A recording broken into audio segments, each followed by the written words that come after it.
Prokuroria në Ferizaj ka ngritur akt akuzën e parë lidhur me procesin zgjedhor të 28 dhjetorit.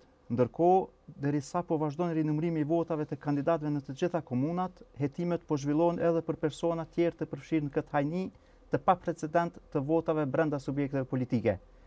Për këto dhe krijimin e institucioneve të reja, sonte do të flasim me Eugen Cakolli nga KDI. Eugen, faleminderit që ka ardhur sot. Faleminderit shumë, kënaqësi si gjithmonë. E pam si vjet, domethënë zgjedhjet e fundit pe shohmi një diçka që s'ka ndodhur më herët, një hajni të papame brenda llojit, brenda vet kandidatëve të subjekteve politike. Çka realisht ka ndodhur? Kush ka vjedh më shumë e kush është dëmtuar më shumë? Unë në rrot parë besoj që pas zgjedhjeve të vitit 2010 që mbeten, si me thonë, kampionja në kuadër të manipulimit, këto janë zgjedhjet me nivelin mbase më industrial të manipulimeve që kemi parë ndonjëherë në Kosovë, në nivele të caktuara në për komuna të ndryshme, prej të cilave mbase do të theksoshin 3 apo 4 s'është përfshirë Tazën Prizrenin, Malishevën, me shumë gjas Podujevën, deri në një mos Kaçanikun e të tjera. Dhe kjo normalisht është një hije shumë e keqe e procesit zgjedhor, për shkak se tregon që për dallim nga ciklet e kaluara ku gara ka qenë në mes të partive, tashmë gara më e ashpër është brenda llojit njëjtë, pra brenda listave të njëjta të subjekteve politike, meqense partitë janë dukshëm më fanatike në mbrojtjen e votës së tyre si subjekt, por nuk është që interesohen edhe aq shumë për votat e kandidatëve si të tilla. Në këto zgjedhje, ajo çfarë bie në sy është që numri i votave të keq përdorura për të mos të manipuluara është i shtrirë tek gjitha subjektet politike, me normalisht Partinë Demokratike të Kosovës që prind për nga numri, që si i tillë vije në mos mbi 80% vetëm nga komuna e Prizrenit. Pra, absolutisht Prizreni është komuna e cila ka bërë diferencën edhe në kuptim të numrave, por edhe në kuptim të shtrirjes e shkollës së keqpërdorimit në këto zgjedhje. Dhe normalisht ndonë se kjo nuk besoj që duhet qihet në fakt si garë se kush ka vjedhur më pak ose kush ka vjedhur më shumë, sepse në një formë përpjekja për thënë që dikush ka vjedhur më shumë se ne është relativizim edhe normalizim i vjedhjes kudo. Përbindjen tonë, pavarësisht numrit të votave të keq përdorura, duhet mbatur përgjegjës në radhë parë kandidatët, së dyti komisionerët, por edhe vetë partitë. Çdo do të pyet, kush është përgjegjësi kryesor për ç't manipulim? Se këta njerëzit nuk kanë shkuar aty kryen vetë edhe me çit vota kujna kanë dashur, domethënë ka qenë e shtytën prej dikujna. Unë besoj që në radhë parë pajtojmë plotësisht që nuk mund që një kandidat të përkrahet në përmas të tillë që t'i shtohen mira vota, veç për shkak të përkrahjes si të tillë, pa pasur ndonjë skem prapa saj. Normalisht nëse do duhej me i rangu përgjegjësit për situatën e tanishme, pikë parë janë numëruesit, pra komisionerët që kanë qenë aty, pasuar nga kandidatët në fjalë tek partitë, por në fund edhe tek KQZ-ja, sepse nuk mund ta amnistojmë KQZ-n nga përgjegjësia që ka për mbikëqyrje më adekuate, dhe për faktin që ka pasur një insistim që ndonë se ligjerisht mund të arsyetohet, por të pa kuptim në praktik lidhur me çështjen e numërimit për festat e fundvitit. Pra, KQZ-ja ka insistuar në fakt që të ketë numërim të votave të kandidatëve më 31 dhjetor, 1 janar, 2 janar e tutje, ku vëzhgimi ka qenë minimal në nivel vendi, e madje në shumicën e komunave nuk ka pasur asnjë vëzhgues fare. Përfshirë këtu edhe komunën e Prizrenit në për intervalet të caktuara kohore. Vëzhgues ka pas prej? As prej medjave, por as prej shoqërisë civile dhe prej partive politike. Kjo i bie që kalon duhet çlirë manipuluesve për me... Absolutisht. E mbi gjitha fakti që unë besoj realisht që sidomos në komunën e Prizrenit, përmasa e problemit është përtej përgjegjësisë individuale, këtu duket që kemi të bëjmë me një grup, sepse një element që shpeshherë po anashkalohet në diskurs publik është që partitë politike në bazë të ligjit dhe rregulloreve në fuqi të KQZ-s, votat e tyre përkatësisht të kandidatëve nuk guxojnë të numërohen nga komisionerët e asaj partie. Kush i ka numëruar këto? Që në kupton se tazëm votat e lëvizjes vetvendosje duhet numërohen nga një komisioner i PDK-s, LDK-s ose AK-s. Votat e PDK-s duhet numërohen nga komisioner të vetvendosjes, LDK-s ose AK-s. Jo të partive. Pra, ligji përcakton qartazi që nuk mund të ketë numërim të atyre individëve. Tash, unë e kuptoj që kjo në bas edhe nuk respektohet në mas 100%, por brenda komunës duhet që shumica dërmuese e numrimeve të ndodhin ka kandidat partive të ndryshme. Në rastin çka ka ndodhur këtë rast? Në rastin e Prizrenit janë 2 skenarë, ndonse do duhej që KQZ-ja bashkë me prokurorinë ta sqarojë deri në fund. Skenari i parë është që ky rregull nuk është respektuar siç duhet, dhe së dyti është që marrëveshja ka qenë e përmasave më të një grupi mbase të organizuar si të tillë, në mënyrë që të mos vërehet si fenomen, dhe prandaj ka pasur edhe shpërndarje të qindraje në këtë rast mira votave tek kandidatët. Së dyti, ajo çfarë bie në sy në bazë të rinumërimeve të drejtanishme, KQZ-ja nuk ka evidentuar raste të prekjes së fletvotimeve si të tilla. Pra, rezultati real është ai në kuti, nëpërmos mbi 99%, normalisht sepse aty ka disa dallime, por që nuk janë me ndikim në rezultat. Por ideja është që komisionerët i kanë manipuluar rezultatet gjatë përshkrimit të tyre në formular të rezultateve të kandidatëve, dhe në raste të caktuara kur qytetarët nuk i kanë shënjuar të 10 kandidatët, komisionerët i kanë shtuar numrat e mbetur. Ta zëm nëse dikush ka votuar pa i shkruar fletvotim. Pa i shkruar fare në fletvotim. Ta zëm nëse dikush i ka votuar 7 persona. 7 persona, komisioneri është siguruar që të ishte edhe 3 të tjerë në kuadër të listës apo sistemi që e ka përballë, për shkak se ndryshe nuk nuk arsyetohet dhe nuk ka sens nëse shihen plusat dhe minusat e partive. Pra, ta zëm nëse një parti ka 23.000 vota minus, në anën tjetër i ka vetëm 12 apo 13.000 vota plus, pyetja që ngritet është ku janë votat e tjera. Dhe kjo arsyetohet me idenë që ka pasur pra shtim të votave në rastet ku qytetarët nuk kanë votuar, dhe që statistikisht me rezultatet e deritanishme në nivel vendi mesatarja 7 kandidat për votues, që i bie votuesit kanë votuar maksimalisht për 7 kandidat preferencial. 3 si kanë votuar. 3 nuk numra si kanë pa. Tash përqendësi qetë e para nuk i mbajnë mend, ai sot më na pyet cilin do prej neve, besoj gjosat janë shumë dha që nuk i mbajnë mend kush janë 10 kandidatët që i kemi votu. E aq më pak që ka një numër shumë të madh të qytetarëve që qysh në fillim kanë treguar që faktas nuk i kanë 10 vota preferenciale, prandaj plotësojnë atë sa i kanë. 3, 4, 5, 6, 7 sa do të qoftë ajo. Hapësira tjera. Personi më i përmendur u kon Feta Pacharizi, i cili rezulton që deri tani i ka minus 6.582 vota. Zoti Pacharizi në këtë... Qysh është e mundur për një person të shkojnë, domethënë, kaq shumë të votohet. Dhe përmendëm më herët ka pasur edhe komuna tjera, domethënë, jo vetëm Prizren, po edhe në komuna tjera është votu për ta.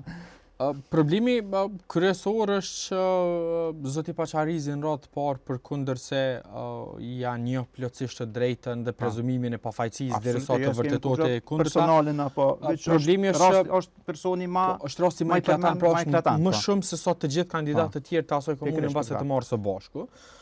Dhe kjo normalisht është indicie e qartë për të pasur dyshime. Dhe në këtë drejtim, fakti që kemi në rastin e Prizrenit një kandidat që është më i votuar se gjithë kandidatët e tjerë të asaj komune, e madje gati më shumë se vetë kryetari i partisë, tregon qartazi që nuk kemi të bëjmë me një problem të izoluar. Së dyti, nga rinumrimet e mëtutjeshme, ta zëm gjatë rinumrimit në Malishev që është duke ndodhur gjatë ditës së sotme dhe këtë mbrëmje, vërehet pra që zoti Pacharizi ka një numër të madh të votave të minusuara edhe atje. Mbi 600 edhe në komuna tjera. Edhe në komuna tjera. Dhe kjo flet për një skemë që mbase dhe i ka lënë kufi territorial të një komune, sepse unë nuk besoj që ndonjë komisioner apo numërues do të rrezikonte burgun vetëm për t'ia shtuar mira vota një kandidati, vetëm për shkak se i pëlqen si kandidat apo i pëlqen performanca e tij. E në anën tjetër, edhe për më keq, bindja ime është që në bazë të përvojës të paktën, unë nuk kam dëgjuar më herët ndonjë rast ku për inati i shtohen vota dikujt. Kam dëgjuar që për inati i hiqen, po jo që i shtohen qindra në rastin e zotit Pacharizi dhe disa kandidatëve të tjerë edhe mira është. Dhe problemi i tretë e i katërt në fakt është që po ekziston një lloj përpjekje për ta normalizuar si situatë. Pra kemi dëgjuar kandidat cilë tonë se që distancohen, po ose distancohen nëpër Facebook apo nuk është që po distancimi nuk mjafton për sa kohë që ka një përmas të tillë që ka minu besimin e publikut. Tash në një situatë normale nëse mund ta quaj, më e pakta, të paktën nga aspekti moral, është që këta kandidat të heqin dorë nga mandati. Pikërisht kështu desha me të pyet. A duhet me dhënë dorëheqje prej mandatit?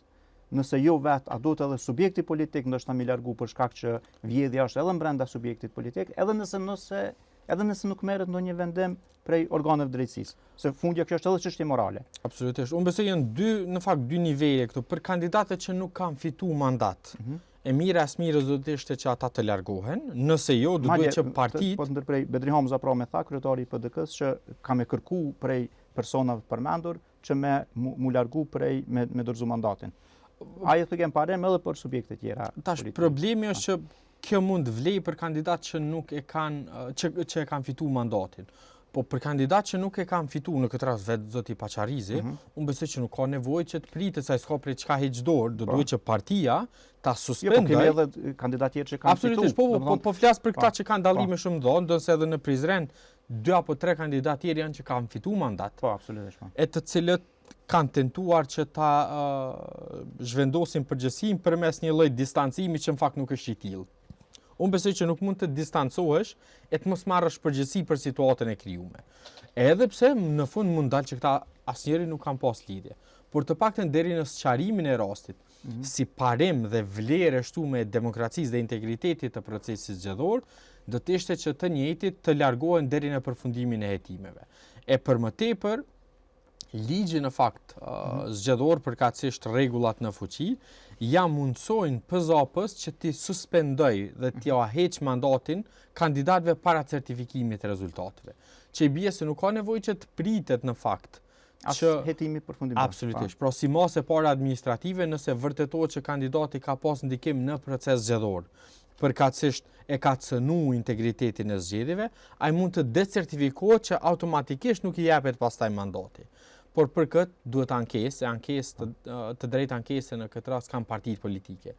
Dhe unë besoj që për faktin që partia më e madhe në vend e dal me mbi 50% të votave në këto zgjedhje, ende nuk ka pasur as qëndrim zyrtar mbi çështjen në fjalë, është për bindjen time indikative se subjektet politike nuk kanë interes që të merren shumë me çështjen, duke tentuar që ta arsyetojnë me e ki fjalën për vetëvendosjen. Unë e shoh që është edhe një tendencë që milon fajtor PDK-n edhe LDK-n, që domethënë milon si fajtor këtë kësaj hajnie keqpërdorimi PDK-n edhe LDK-n. Ashtu është edhe kjo. Unë besoj që një përpjekje e tillë përveç se kohëve të fundit nëse edhe mund ta quajë shumë ashiqare, pra nuk është se po tentohet mshefet si përpjekje për të gjetë fajtor, po për bindjen time, për sa kohë që subjekti më i madh është subjekti i dytë për nga numri i votave të cilat kanë dalë minus, dhe sidomos fakti që nëse do të hiqej si komunë Prizreni. Atëherë renditja e partive për nga niveli i votave të minusuara, nëse e quajmë më zbuti. Keqpërdorura. Po, edhe nëse supozojmë që jo të gjitha janë të keqpërdorura, ka të tilla që mund të jenë gabime njerëzore, renditja e partive do të ishte ndryshe. Por në fakt, ajo çfarë ne besojmë është që renditja këtu ka fare pak rëndësi. Pra edhe sikur të jem vetëm 10 vota, meqense dëgjova një ditë edhe një prej kandidatëve që theksoj që unë kam fitu mandat edhe pa këto vota cilat dalin të minusuar. Kjo në radhë parë edhe parimisht është gabim, ligjërisht e sankcionueshme, sepse kjo i bie që në momentin që i siguron votat, atëherë edhe nëse dalin disa të keqpërdorura nuk përbën problem. Edhe së dyti çështja është që kandidatët nuk e kanë ditë paraprakisht se kanë fituar mandatin kur kanë ndodhur potencialisht këto manipulime. Sepse komunat numërohen në mënyrë paralele në gati gjithë vendin. Që i bie se nëse del pastaj shtesë, gjithë do të mund të tërhiqeshin, por kjo nuk ka sens. Dhe e fundit është që besoj për shkak ose arsyeja kryesore sepse LDK-ja dhe PDK-ja tashmë janë targeti i sulmeve në raport me atë çfarë ka ndodhur, është që këto dy parti janë të vetme që të paktën deri më tani, me rreth gjysmën e votave të rinumëruara, kanë kandidat që shkojnë në mijëra vota dallim, prej cilave shumica janë brenda një komune. Dhe normalisht kjo pasaj tregon që shkolla e manipulimit është më e theksuar te këto në një komunë të vetme në këtë rast. Juridikisht, kush do të mu ndëshku? A ka faj edhe kandidati? Normalisht në fillim që kjo natyrisht është komisioneri vëzhguesi, po këtu KÇZ-ja natyrisht, po edhe vetë kandidati amon përgjithësi. juridike. Unë besoj që kandidatët do duhet të ishin pashmangshëm pjesë e hetimit të prokurorisë. Për shkak se nuk ka mujt me ndodh kjo që me gjas ka ndodhur në jo vetëm një komunë, pa dijenin qoftë direkt apo indirekte të kandidatëve. Kështu që kandidatët do duhet me u hetu e nëse gjenden provat që për shkak të disa ndryshimeve të fundit dhe një gjykimit të gjykatës është vështirë me gjetë këto prova, por të paktën do duhet me u hetu, sepse unë besoj kandidatët në aspektin ligjor, nëse evidentohet që janë ata që kanë nxit apo përkrahur financiarisht, logjistikisht ose çfarë do forme tjetër një skemë të tillë, në fakt bartin përgjegjësi penale që është shumë fish më e rëndë se sa vetë e komisionerëve. Komisionerët në bazë të legjislacionit në fuqi mund të dënohen 3 deri në 5 vite burgim për vepra të tilla, ndërsa kandidatët nëse evidentohet që kanë ushtruar ndikim, kanë përdorur rishvetin apo çfarë do forme tjetër të ndikimit, atëherë për ta parashihen dënime edhe më të larta sa për vetë komisionerët, meqense në gjyqësi vlen parimi që zakonisht nxitësi dënohet më shumë se sa vetë kryesi i veprës nëse evidentohet normalisht që ka pasur një lidhje të tillë. Në këtë që ka ndodhur, a mujna me thonë që në Kosovë po organizohen zgjedhje të lira dhe drejta, se natyrisht ditën e zgjedhjeve na po krenomi me KÇZ-n me organizimin, edhe me juve si shoqëri civile, po pastaj pishomi që po ka plot të lashe. Unë besoj që në Kosovë se ka ndodhur edhe më herët, edhe në zgjedhje më herët, edhe në Shkort, edhe më herët ka ndodhur proces zgjedhor. Po problemi është që Kosova organizon zgjedhje nëse më me quajt me 2 fytyra. Është një fytyrë krejt tjetër e procesit zgjedhor në ditën e zgjedhjeve, në radhë por për shkak të vëmendjes shumë të madhe e publikut, edhe pastaj është një fytyrë krejt tjetër sa i përket numërimit të votave. Edhe jo rallëherë në Kosovë është përmend nga partitë, nga kandidatë që shpeshherë është më rëndësi kush numëron e jo kush voton, e që kjo po shpërfaqet edhe në këto zgjedhje, po shpërfaqet edhe në zgjedhjet lokale, edhe në zgjedhjet parlamentare të shkurtit, edhe në zgjedhjet e vitit 2019, meqense kanë ekzistuar gjithmonë raste të tilla ku kandidatë të caktuar janë dëmtuar, nëse quajmë azbuti për shkak të keqpërdorimeve që janë bërë nga tjerë. Dhe prandaj unë besoj që Kosova qëndron mirë në organizimin e zgjedhjeve, por qëndron tepër keq në administrimin e procesit numërimit. Edhe kjo ndodh në fakt edhe pjesërisht për fajt të vetë partive politike, përtej normalisht fajit të komisionerëve. Kur është diskutuar ideja që të kalohet në qendra komunale të numërimit, ne kemi qenë kundërshtuesit më të mëdhenj pikërisht për shkak të idesë që nga 2500 vendvotime, po koncentrohet numërimi në vetëm 38-sh, që i bie potenciali për me ndikuar proces është më i madh, sepse nuk ka nevojë me keq përdor ose me i korruptu mira komisioner në për plot vendvotime, mjafton në një qendër. Ta zëm Prizreni ka 235 vendvotime, nuk ka nevojë që po të ishin nga 7 komisioner që i bie afërsisht 1500 persona të korruptohen. Mjafton gjendën 6 ose 7 kryesore që mund të administrojnë procesin atje dhe të korruptohen, nëse edhe në rastin më ekstrem, 140 sa sa ka krejt komuna e Prizrenit. Dhe e dyta është fakti që kur numërimi zhvillohet paralelisht në 10 tavolina numërimit, e ku vëzhguesit kanë qasë në një televizor aty, i cili jo gjithherë është i kualitetit më të mirë, pra shpesh rast nuk vrejnë fletvotimet.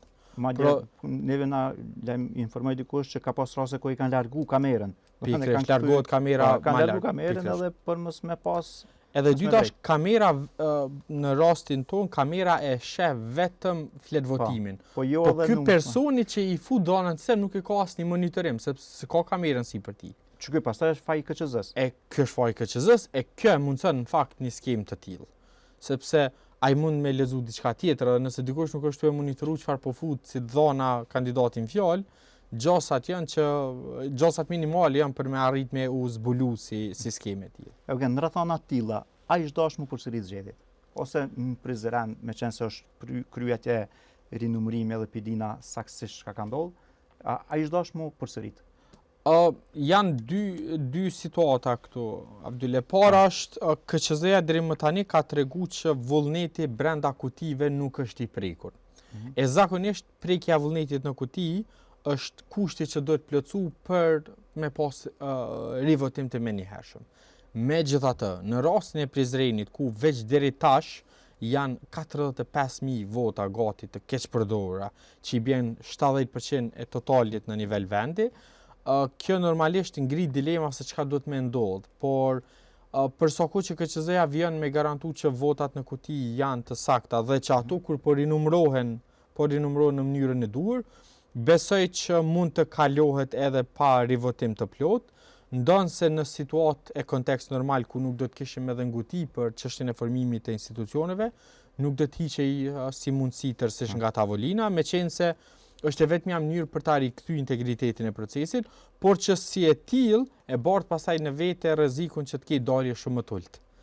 Dhe normalisht unë besoj që kurdo që do të kemi zgjedhje, nëse vijojmë me sistemin e njëjtë, gjosat janë që pjesëmarrja të jetë shumë më e ulët për shkak të mosbesimit të qytetarëve. Unë po më bie shpesh që të komunikoj me individ caktuar, cilëtojnë ku është ideja që dalim të votojmë, kur në fund është komisioneri ai që vendos kush do të bëhet deputet. Dhe në sistemet të hapura të listave proporcionale siç e ka Kosova, unë besoj që po aq me rëndësi, nëse jo edhe me më shumë rëndësi se sa vota për partinë është vota për kandidatin.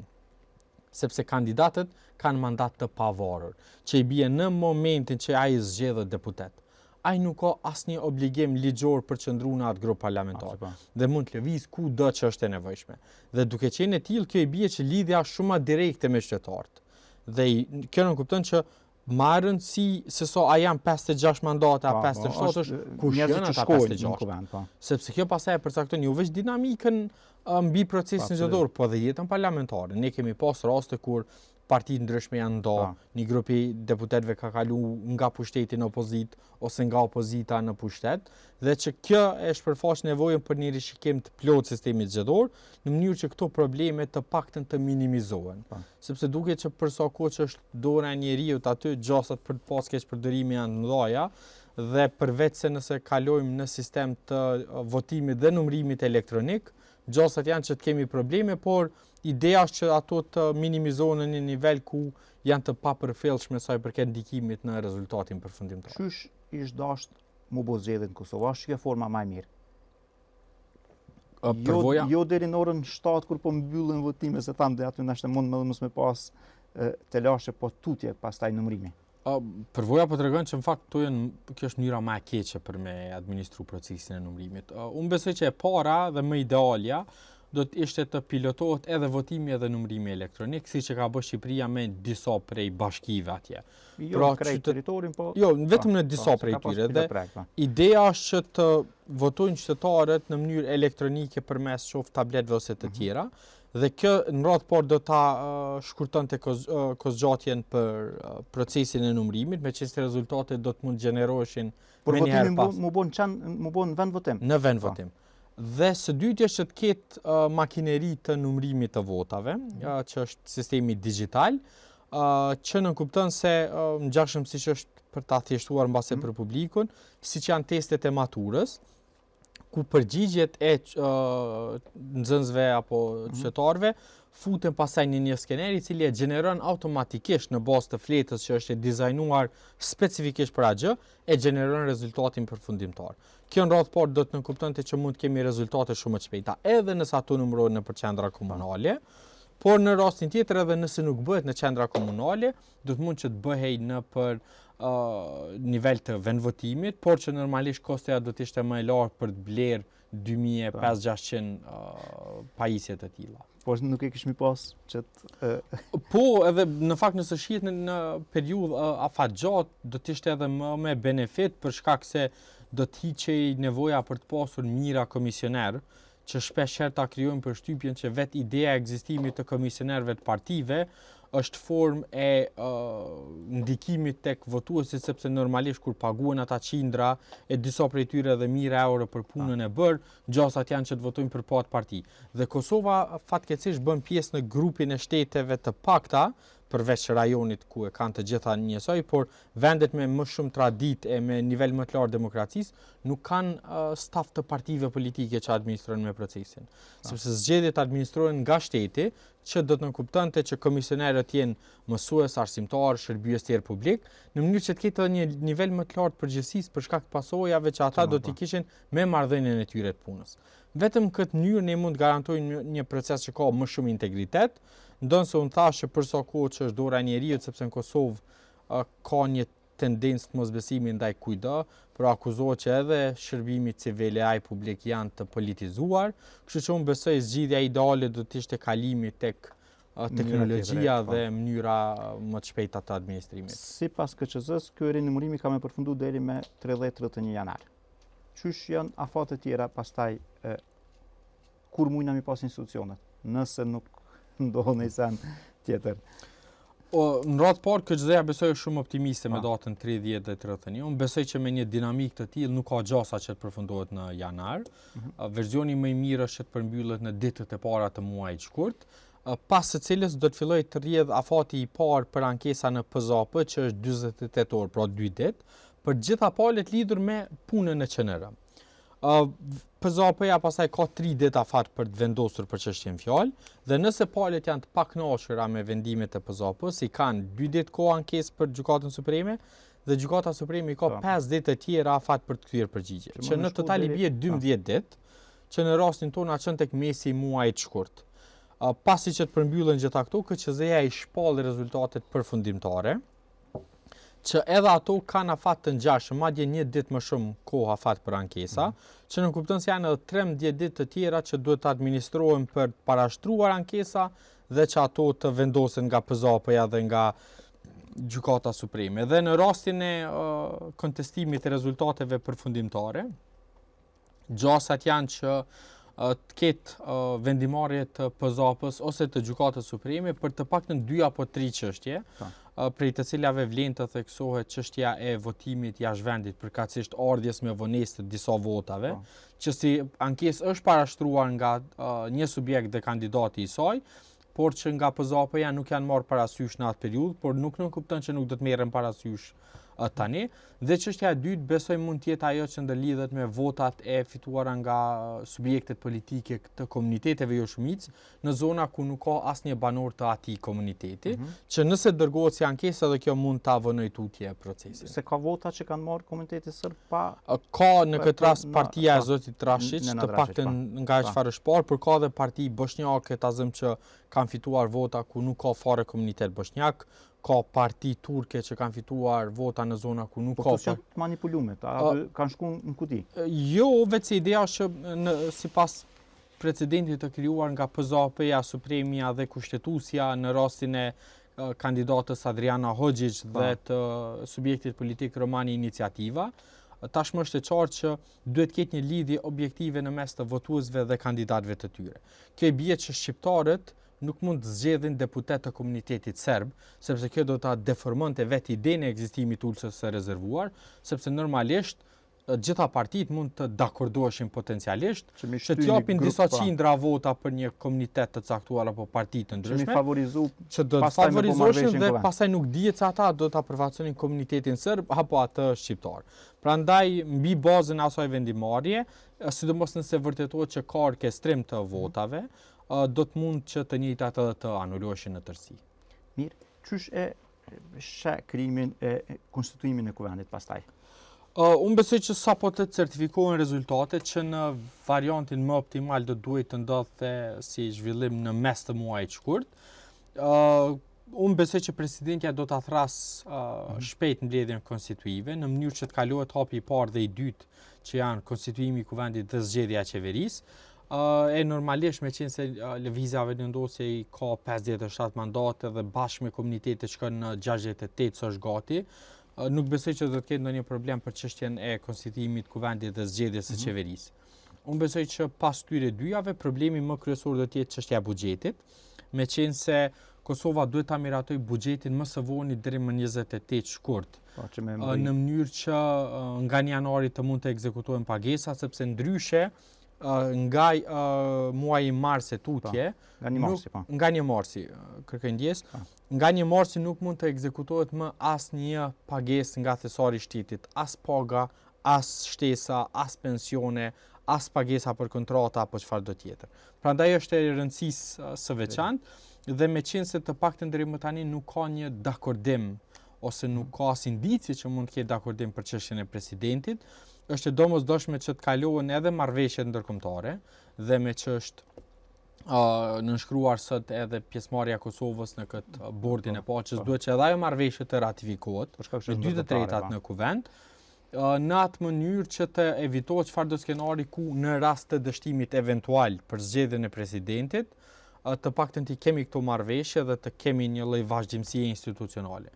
Përndryshe nëse do të ketë vonesa me ankesat apo vendimarrjet e PZOP-s, ekziston rreziku real, që është absolutisht skenari më ekstrem, që të mos kemi kuvend të konstituar as qeveri të zgjedhur deri më 5 mars, që është afati i fundit për ta zgjedhur presidentin, dhe që i bie paradoksalisht të shkojmë në zgjedhje të reja pa përmbyllur plotësisht një cikël zgjedhor në cilin vetë ndodhemi.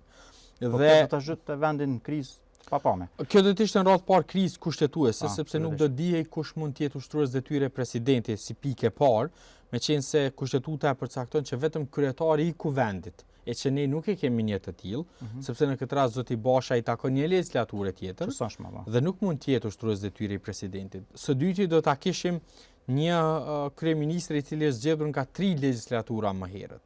E treta, sa i përket buxhetit, meqense i njëjti nuk do të mund të miratohej, kjo do ta pamundësonte edhe mbajtjen e zgjedhjeve, sepse nuk do të kishte as buxhet për KQZ-n që t'i organizojë zgjedhjet. Dhe e treta, mbase më problematike, fakti që afërsisht 200-300 mijë qytetarë do të mbeteshin pa paga, shtesa me pensione të tjera, që normalisht do të ishte edhe kriza mbase më e rëndë socioekonomike që Kosova mund ta ketë imagjinuar ndonjëherë. Por me rezultatin zgjedhor dhe një lloj dakordimi të paktën të heshtur të partive që të përmbyllën dhe të përshpejtojnë këto procedura, unë besoj që të paktën konstituimi i kuvendit dhe qeveria do të ndodhin, edhe nëse jo deri në fund të muajit shkurt, do të ndodh mos largu në ditët e para të marsit, para skadimit të afatit për zgjedhjen e presidentit. Inshallah s'na çojnë edhe në zgjedhje. Unë besoj që zgjedhjet nuk i konvenojnë askujt, ndonse në mesin e të gjitha partive që nuk u konvenojnë, në rast se zgjedhet kuvendi dhe qeveria, partia e vetme që do të përfitonte diçka nga zgjedhjet e reja do të ishte Lëvizja Vendosje, që do ta kishte pozitën e kryetarit të kuvendit, kryeministrit dhe ushtruesit të detyrës së presidentit, dhe normalisht pa mbikëqyrje efektive nga kuvendi që nuk do të ekzistonte, do të mundeshin që deri në mbajtjen e zgjedhjeve të reja, konstituimin e institucioneve, ta kishin pushtetin e konsoliduar. Tema tjera politike s'po fillojmë. Kaq për sonte, faleminderit shumë Eugen për pjesëmarrjen. Faleminderit shumë, kënaqësi.